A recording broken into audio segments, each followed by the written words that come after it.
Assalamualaikum warahmatullahi wabarakatuh. Perkenalkan, nama saya Lutfi Amir Ramadan.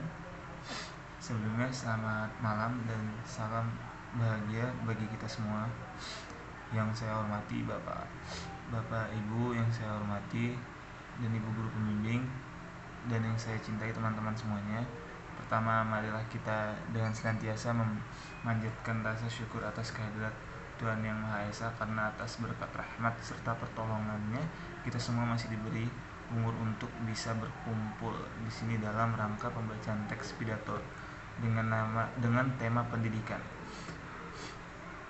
Pendidikan sendiri merupakan salah satu cara dari sekian banyak cara yang bisa kita tempuh demi tercapainya Indonesia yang lebih maju dan juga lebih baik.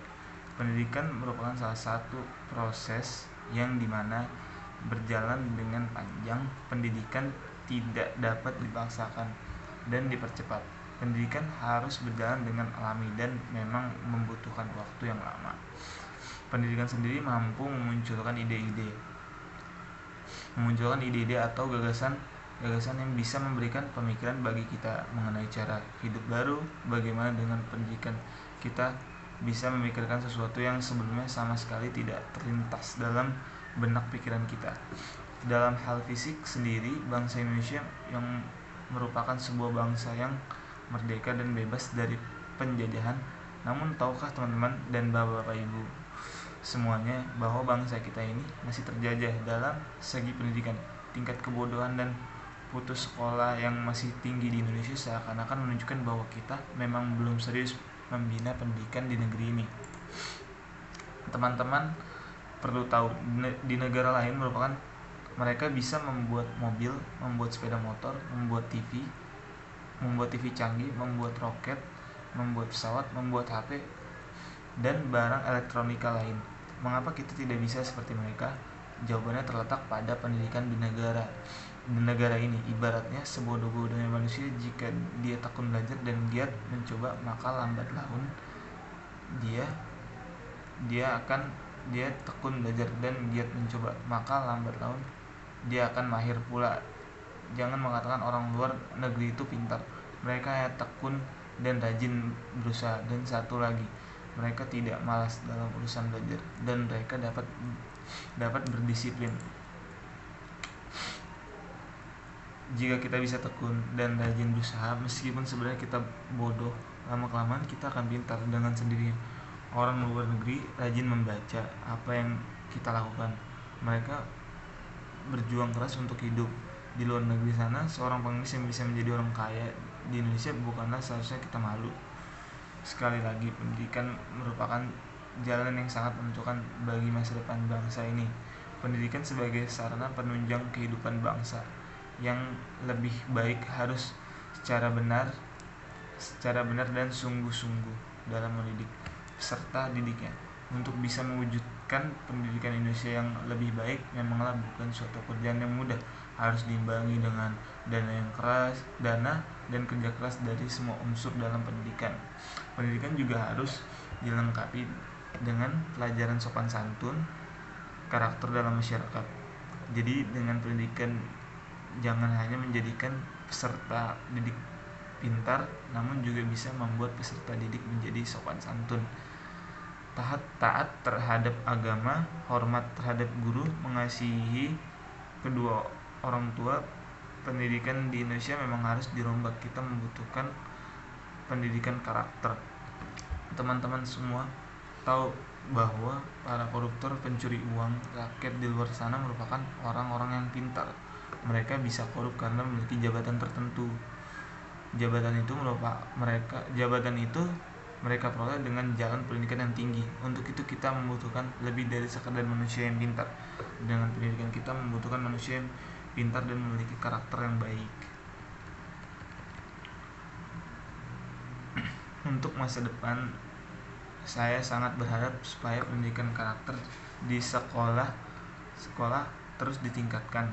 Kita bangsa yang beradab, jangan cemari bangsa kita hanya karena ingin mempertahankan segelintir manusia yang tidak bertanggung jawab. Orang yang pintar akan berpikir dua kali sebelum suatu kata keluar dari mulutnya. Semoga dengan pendidikan yang saat ini yang saat ini sedang gencar di utama di Indonesia mampu membawa bangsa ini ke tingkat dunia. Maaf, saya lanjut ya. Berbicara tentang pendidikan di Indonesia, kita tidak pernah lepas dari seseorang figur yang familiar dalam dunia pendidikan, di mana 125 tahun yang lalu, tepatnya 2 Mei 1889, seorang putra dilahirkan. Dialah salah satu putra terbaik yang pernah dimiliki bangsa ini. Kita kenal sebagai pelopor pendidikan dan sebagai bapak pendidikan, dan juga merupakan salah satu tokoh perjuangan dalam merebut kemerdekaan. Ki Hajar Dewantara, begitulah beliau kita panggil. Beliau adalah figur dan seorang tokoh panutan yang memperjuangkan hak-hak kita untuk dapat menikmati dan mengenyam pendidikan yang pada masa itu hanya dapat dinikmati oleh para bangsawan dan kaum priai. Semangat dan kegigihan beliau sudah sepantasnya menjadi teladan bagi kita semua dalam menuntut ilmu. Terlebih lagi kita saat ini hidup di alam kemerdekaan tanpa intimidasi dan diskriminasi. Kita adalah sebagai generasi penerus bangsa yang hidup di tengah-tengah persaingan global, baik itu di bidang ekonomi, teknologi, dan informasi. Jika dalam persejahteraan dan pertahanan, kita hidup dalam kemajemukan, baik suku, budaya, ras, dan agama, yang mana semua itu menjadikan kita sebagai bangsa yang besar. Namun di sisi lain, kesemuanya itu dapat menjadi bumerang bagi kita sendiri jika kita masih hidup dalam dunia kebodohan. Tentu kita tidak ingin seperti dulu yang mudah dipecahkan oleh negara luar dengan isu-isu sara, ras, dan agama. Bapak dan Ibu guru, Bapak dan Ibu pengajar, dan rekan-rekan mahasiswa yang saya hormati, menyikapi apa yang saya sampaikan di atas, sudah saatnya kita sadar bahwa pendidikan adalah faktor terpenting agar tidak mampu tersaingi dengan negara-negara maju seperti Amerika, Cina, Jepang, dan Inggris, Prancis, dan negara-negara barat maupun negara Eropa lainnya. Sudah saatnya bangsa ini menjadi bangsa yang mandiri dalam segala aspek, baik itu ekonomi, politik, budaya, teknologi, dan aspek-aspek lainnya. Dan kesemuanya itu tidak mungkin dapat terwujud tanpa didukung dengan sumber daya manusia yang berkualitas, cerdas, disiplin, dan memiliki kepribadian yang berkarakter. Lemahnya kesadaran akan pentingnya pendidikan dan terbatasnya ekonomi menjadi dua penyebab terbesar para orang tua enggan untuk menyekolahkan anak-anak mereka.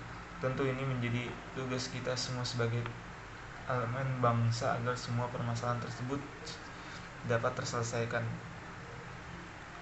Mencetak generasi muda yang cerdas dan berkarakter dapat tercipta dengan adanya dukungan dari semua elemen. Pemerintah hendaknya memberikan kemudahan dan meringankan bagi mereka yang tidak mampu secara ekonomi, baik itu dengan program-program sekolah gratis maupun tunjangan beasiswa lainnya. Dan untuk lembaga-lembaga pendidikan hendaknya terus menggali dan menerapkan sistem pendidikan yang bermutu.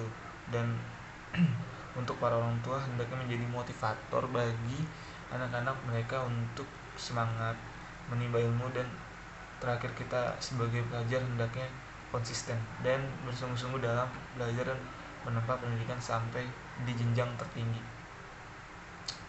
Dengan adanya dukungan dari semua komponen dan bersinergi semua elemen dalam satu pemikiran dan cita-cita untuk memajukan pendidikan bukan sesuatu yang mustahil, negara ini akan mampu menjadi negara yang besar, maju, disegani oleh negara lain. Terlebih lagi Indonesia pada akhirnya adalah negara yang kaya akan sumber alamnya, dan jika dikelola dengan sumber daya manusia yang cerdas dan berkualitas, tentu sangat mudah untuk menjadi negara yang mandiri dalam bidang ekonomi. Sebelumnya saya akhiri pidato tentang pendidikan ini, kembali saya tekankan, baik itu untuk diri saya pribadi dan teman-teman semuanya, bahwa pendidikan tidak mengenal usia, status sosial, dan tidak dibatasi oleh ruang lingkup sosial, dan tidak ada kata terlambat untuk belajar. Demikian yang dapat saya sampaikan dari pidato pendidikan pada kesempatan ini, dan apabila ada tutur kata yang kurang berkenan, saya mohon maaf atas segala kekurangannya. Wassalamualaikum warahmatullahi wabarakatuh.